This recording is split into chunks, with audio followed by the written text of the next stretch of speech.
The Muenster Football Show is brought to you by the Muenster Booster Clubs, Romer's Restaurant, and the Muenster Chamber of Commerce. Romer's Restaurant located at 217 East Division Street on Highway 82 right there in Muenster. You can give them a call at 940-759-2973. You can find them on Facebook. Just type in Romer's Restaurant.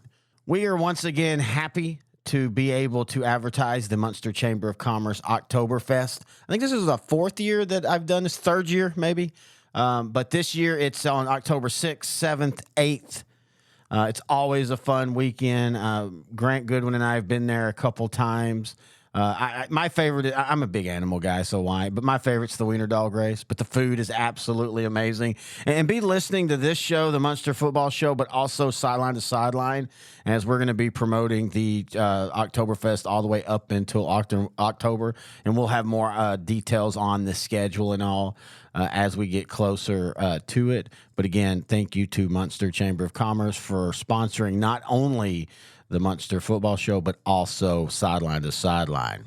Here at L4 Media, we talk high school football, 4A, 3A, and 2A in Texas. We talk East Texas sports. We talk NFL, guy talk, movie and booze. We also talk wrestling and so much more. And you can see it all on our YouTube channel at L4 Media Company. Like and subscribe.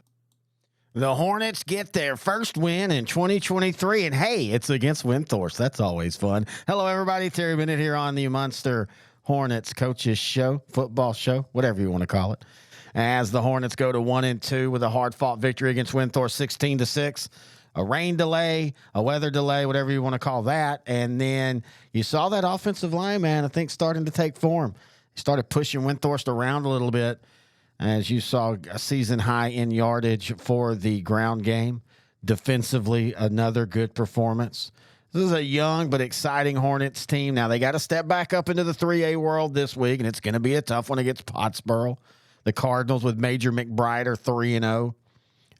But district play starts next week. And I don't know. I just feel like district is going to be a little different this year for Muenster. You know, last year it was combative, but yeah, it was tough losing that Santo game, then the Collinsville. Now Collinsville is going to be tough again this year. Man, we're going to see them against Cooper, and we're going to get a little bit learn a little bit about them because Cooper, of course, played all the way into the region final in Division I last year and lost to Timpson in a good game. And I think Cooper's going to be back that far. But man, Collinsville can throw it all over the field this year, so that'll be an interesting one this week. But for Muenster, they take on Pottsboro, so we're going to talk to the head coach of the Hornets, Coach Brady Carney, about that Windthorst win and about the Pottsboro matchup. And let's do that right now after the break. Is your demanding work lifestyle in need of fire-resistant clothing that can keep up? Well, L4FR clothing should be your go-to for quality, affordability, safety, and style. L4FR was founded by a third-generation oil field worker who is also a veteran. Thus, this company has a deep appreciation for reliability and longevity, all while we provide first-rate customer service. Our durable apparel will serve you well for many years to come, whether you're working on a pipeline, a lineman climbing utility poles, or in any other environment requiring fire-resistant apparel. L4FR has you covered. Our apparel is tough enough to resist hazardous conditions while still providing high comfort and style. L4FR provides clothing options to ensure your safety and comfort, whether you're on the job or not. To view our complete inventory of flame-resistant garments, please visit our online store at l4frclothing.com or give us a call at 817-757-4935. Si habla español. Terry Bennett back here on the Muenster Football Show, now joined by the head coach of the Hornets, Coach Brady Carney. And, Coach, congratulations, big win last week. Not only your first win, but it's always a fun time when you can beat Windthorst. What are your thoughts? Yeah, it was, we play Windthorst as much as we can just because we're so similar. And every time we play, we got the same kind of kids, same kind of community, both same size school and so forth. So it's always a good matchup and it's always a good game. And it was the same way this year. It was a tight game. We made it a 2-score game, I think, in the fourth or whatever, and was able to hold on. But it's always a battle, and I felt like it was the other night. I thought we did some good things. We played hard, and Windthorst can say the same thing, and they played hard, and it just ended up where we won. And man, we'll take it this time of year. Anytime we're playing the schedule we're playing right now, any wins we can get, we'll take for our confidence for sure. Yeah, I was literally about to say that. You start the year off, 0-2, but the two teams you played, 3A Powers, Bells, and a Paradise team, it's just absolutely amazing. You finally get to kind of come down close to your level, and you got to see what y'all can do playing 2A teams. Yeah, and that's what I was trying to get across to the boys, with the schedule and the wins and losses and so forth. Sure, we want to win our games, and losing's not something we take pride in or we're satisfied in at all by any means. But you can get better by playing teams like Bells and Paradise, and again this week with Pottsboro. And hopefully the speed of the game you see against those guys is above what you'll see against teams our level. For the most part, I'm not saying there's not 2A teams like Collinsville, Albany, those guys, Wink, Wellington, Mart, they all play the game really fast. But seeing Paradise, who is a really, really good football team this year, 3A Division I team, who I think will compete with Brock in that district, getting to see the speed they play at and how fast we need to play to compete with those guys, I think it helps us, when we come down to the 2A level and play, and hopefully it'll show when we start district next week. No, and it really shows, in my opinion, every class, the lower class, usually at the lines is where you're going to struggle, and you play a 2A team, and you got to see an offensive line that started kind of assert their will against Windthorst. I think y'all had, 270 yards on 45 carries? Yeah, no, we had, I thought we ran the ball really well. We're not where we want to be on the passing side of things yet, but we also, one of our better receivers went out after the first series the other night with a shoulder injury, so we were missing Dawson Both most of the game. But, no excuses. That's just an area we got to improve in. But I thought we ran the ball really well. I feel like each week our offensive line has gotten better, and you can watch them on film. And I thought last week against Windthorst they did a really good job up front. Defensively, again, playing who you've played, giving up 33 to Paradise, a team that can score 50 on anybody, giving up 34 against the Bells team that can almost score on anybody, holding Windthorst to 6, and I know it's a broken record, but seeing your defense play at the level that you're going to see in district, you've got to be happy with what you saw. I am. I feel like we're playing fast on defense, and we're physical, and we're swarming the football. We're doing some really good things, and I think that showed the other night against Windthorst. I'm not looking at the stat box by any means right now, but I feel like we held them, to maybe 40 or 50 yards rushing, and a couple of those came on busted pass plays where Brock Belcher, who's a freshman quarterback and who's, by the way, is going to be a really good little player, was able to get some yards just off of broken plays, and that added up in the rushing totals. But I thought we did a really good job against the run. Gave up one deep ball for a touchdown. Right out of the weather delay. And other than that, man, I thought our DBs did a really good job against a good group of receivers. They got 3 receivers that are 6'5" and can run a little bit. And I thought we did a really good job against those bigger bodies out there. What's it like when you have to go through one of those weather delays? How do you keep your team ready to go, but also not, just spending out energy before you get back? How does that work? I don't know, because that was my first time. I don't think I've ever been part of anything like that. We were in a delay for 2 hours, basically. And you do your best as a coach where, you try to let the kids relax a little bit, but you don't want to get too relaxed because you're hoping you get to go back out and play. And I guess our kids handled it pretty well because I thought we did. Besides it was the first play out of the weather delay where they scored. And then after that, we settled in and did a really good job on defense. But I thought our kids handled that 2-hour delay really well. All right, you go back up into the 3A world this week. You take on Pottsboro on the road. What are your thoughts on the Cardinals?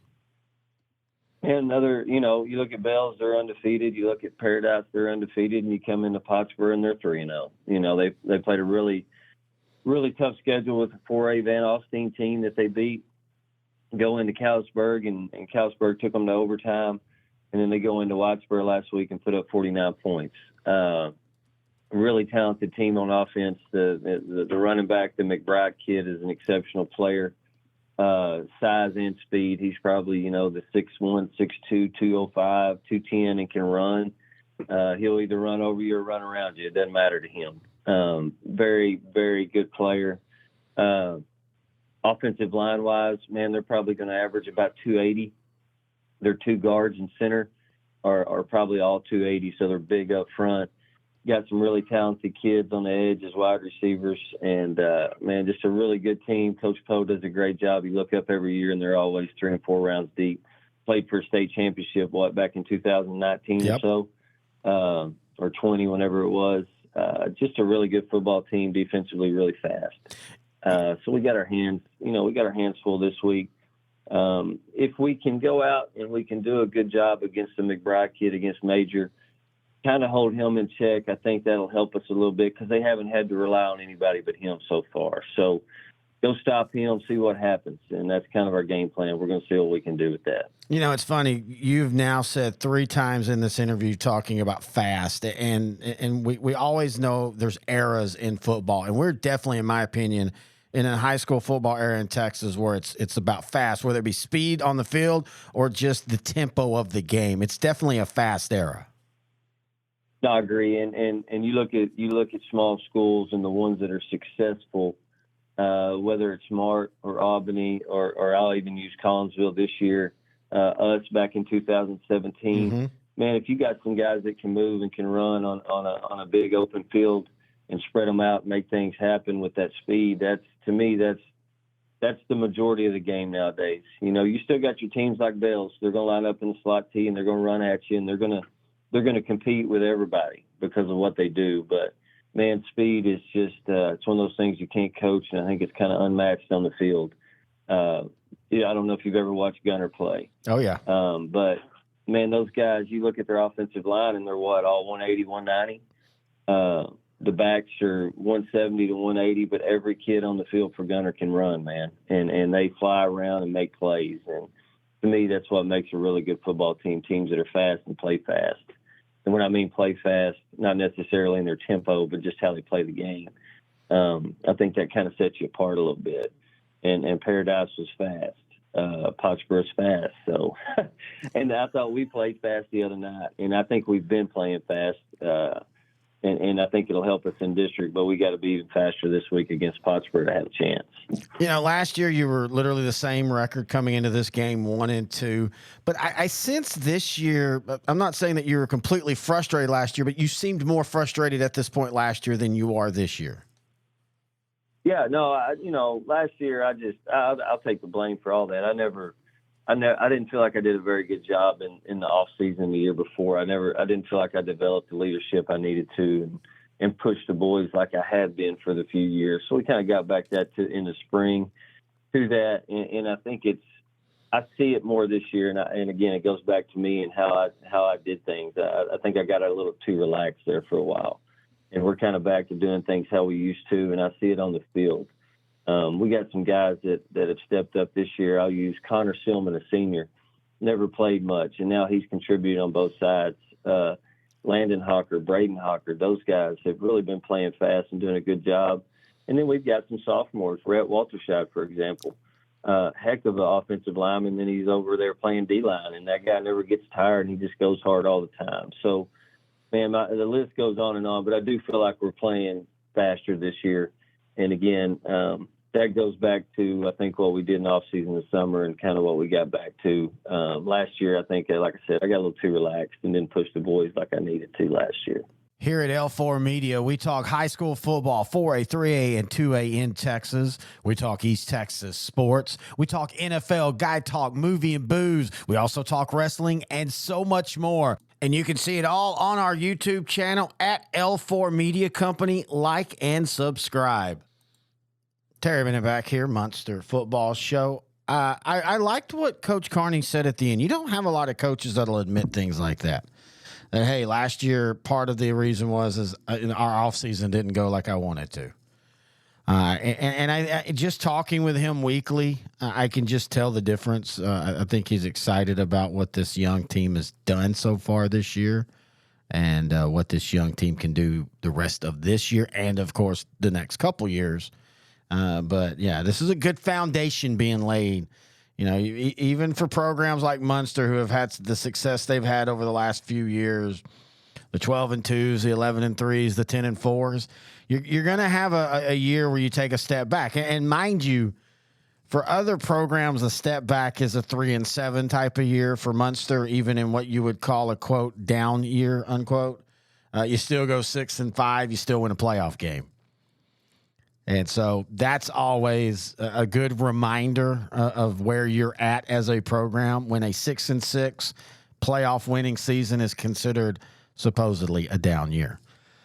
It's going to be a fun one tonight. Again, another learning experience. I do think it's going to be a tough one, but hey, district play starts next week, and we'll talk about that next week right here on the Muenster Coaches Show, brought to you by Oktoberfest, by Romer's Restaurant, and the Muenster Booster Club on S2S Sports, part of L4 Media.